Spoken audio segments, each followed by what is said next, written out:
Assalamualaikum warahmatullahi wabarakatuh. Halo Sobat Setia Fakta Kehidupan. Tidak lupa kami sampaikan salam sehat, salam sejahtera, semoga tercurah segala bentuk kebaikan dan juga kita semua dalam lindungannya.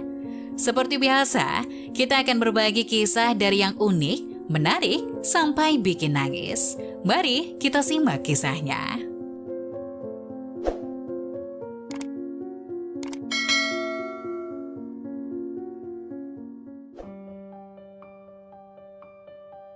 Wanita ini rela dimadu dan merawat anak pelacur suaminya. Di suatu malam yang dingin, tiba-tiba terdengar suara tangisan anak kecil dari sudut rumah.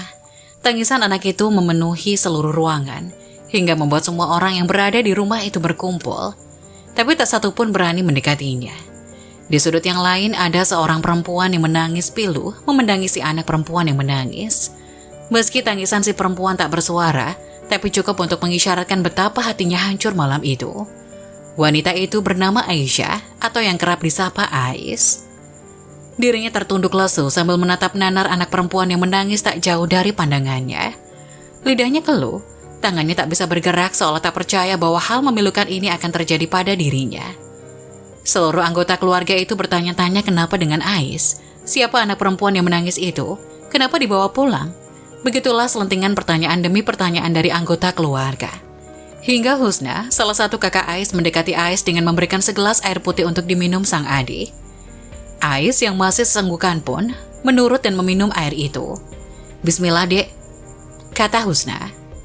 Selepas meminum air putih itu, Ais pun merasa sedikit agak baikan.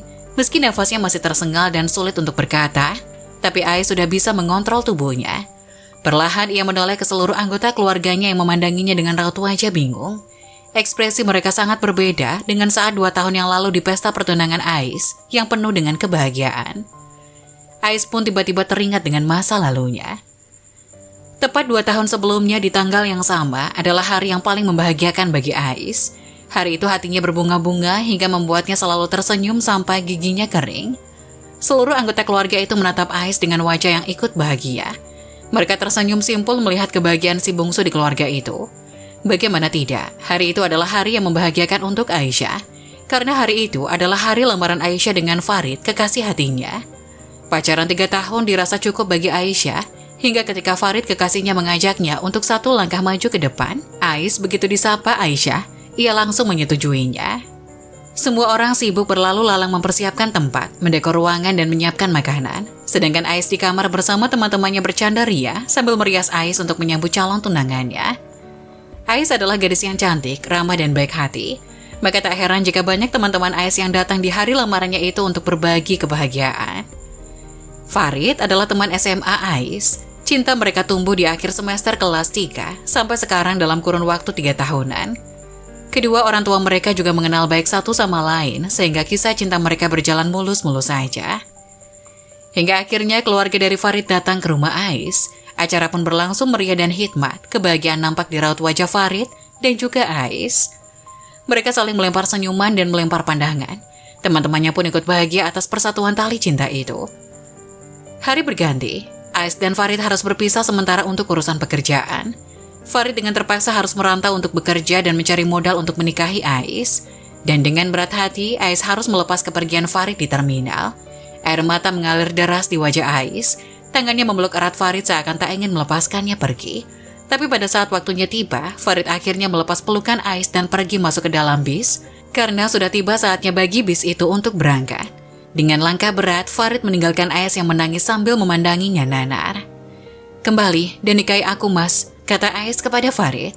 Pasti, jawab Farid penuh keyakinan lalu masuk ke dalam bis. Perpisahan yang menyesakkan dada bagi Ais pun usai begitu saja. Memang berat melepas kekasihnya pergi, tapi Ais yakin bahwa Farid akan kembali. Di sisi lain, sepanjang perjalanan Farid selalu memegang HP-nya, mengetik pesan dan memberi kabar soal keberadaannya dalam perjalanan. Sesekali Farid juga menelpon Ais, takut-takut ia masih menangis. Farid juga menghibur Ais dengan lawakan-lawakan lucu untuk menenangkan kekasihnya itu. Mendengar suara Ais yang tertawa adalah obat tersendiri baginya. Hingga tanpa sadar, hidung Farid mencium aroma wangi dan manis yang membuatnya penasaran. Ia pun menoleh ke wanita yang duduk di sampingnya. Ternyata bau itu bersumber dari pakaian yang wanita itu kenakan. Farid pun merasa lega karena tidak mencium aroma pewangi ruangan jeruk yang sangat ia benci saat menaiki kendaraan umum seperti ini. Iseng-iseng, Farid pun menyapa wanita itu. Mau kerja ke Karawang juga ya mbak? Merasa diajak bicara, wanita itu pun menoleh. Betapa terkejutnya Farid ketika melihat wajah cantik dari wanita itu. Raut wajah itu sangat cantik dengan kulit bening mulus hasil perawatan bertahun-tahun. Biasanya Farid akan merasa risih jika melihat wanita dengan sulam alis yang tidak mencolok. Tapi begitu melihat wanita di sampingnya, Farid langsung berubah pikiran. Oh, enggak mas, saya mau pulang ke rumah. Tadi hanya bertemu teman-teman di sana. Jawab wanita itu ramah. Oh, nama saya Farid mbak. Siapa tahu kita bakal lebih sering ketemu setelah ini. Stella, nama yang cantik secantik orangnya, batin Farid. Obrolan mereka pun terputus sampai nama saja. Sejenak Farid baru teringat akan pesan dari Ais yang sudah ia baca tapi belum ia balas. Ia pun segera membalas pesan dari Ais dan meminta maaf dengan alasan ketiduran di dalam bis. Farid melirik ke arah Stella yang sibuk dengan ponselnya. Karena penasaran, Farid pun mengintip ke arah handphone Stella. Ia pun dibuat kaget kedua kali oleh Stella. Ternyata, Stella sedang membuka aplikasi yang khusus untuk open BO dan terlihat jelas di mata Farid jika Stella sedang bernegosiasi dengan seseorang dari ponselnya itu. Farid yang tidak ingin mencampuri urusan orang lain pun segera mengalihkan pandangannya lagi dan tidur di dalam bis berharap ia segera tiba di tujuan. 1 tahun berlalu sejak kepergian Farid, Ais menjalani kehidupan dengan biasa. Ia bekerja sebagai pelayan di sebuah toko dengan semangat karena hari pernikahannya semakin dekat. Tinggal menunggu 3 minggu sebelum ia sah menjadi istri Farid, dan ia akan menghubungi Farid di jam-jam istirahat Ais dan istirahat Farid. Hubungan mereka mesra seperti biasanya, meski terpaut jarak yang jauh. Dengan teknologi yang sudah modern, Farid dan Ais bisa menjalin asmara layaknya tidak ada jarak di antara mereka. Mereka juga bersama-sama mempersiapkan segala pernak-pernik pernikahan, seperti undangan, souvenir, dekorasi, makeup, dan lain-lain. Alih-alih meminta tolong, Farid dan Ais memilih untuk melakukan berdua sendiri, agar mereka lebih cocok dengan barang yang mereka pilih. Malam itu terlalu dingin, di jam segini biasanya Farid akan menelponnya dan benar saja. Tak lama setelah membersihkan tempat tidur, HP Ais berdering menandakan Farid akan menelpon. Assalamualaikum Mas Farid. Waalaikumsalam Ais. Ada yang pengen Mas bicarakan nih. Bicara apa Mas? Tumben banget. Biasanya kalau ada yang ingin dibicarain kan tinggal ngomong aja. Mas ingin memberi sebuah ide buat kebahagiaan kita kelak pas kita nikah Ais. Oh, apa itu? Bagaimana kalau nanti pas kita nikah kita adopsi anak aja? Hari ini Mas melihat anak kecil ditelantarkan sama orang tuanya. Mas merasa kasihan Ais. Kamu mau kan? Mendengar perkataan Farid, Ais pun terdiam dan syok.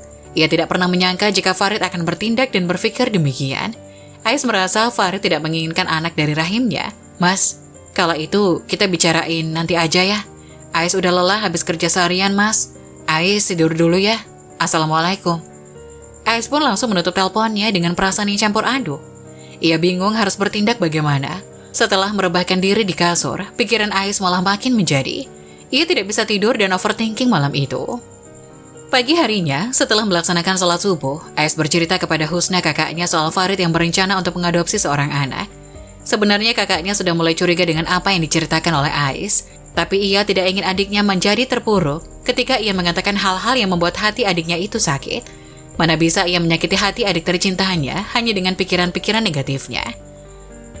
Hanung pun berdoa semoga apa yang ada di pikirannya hanyalah hayalan jahatnya saja. Kamu yang sabar dek, pernikahan kamu tinggal beberapa minggu lagi. Hal-hal seperti ini harus kamu bicarakan secara langsung sama Farid. Dan mana mungkin Farid gak pengen punya anak dari rahim kamu. Kamu kan cantik, pintar. Emang dia gak mau keturunan pintar? Hibur Hanum kepada adiknya. Hingga 3 minggu berlalu, kegelisahan Ais yang sempat ia rasakan kini berubah menjadi kebahagiaan.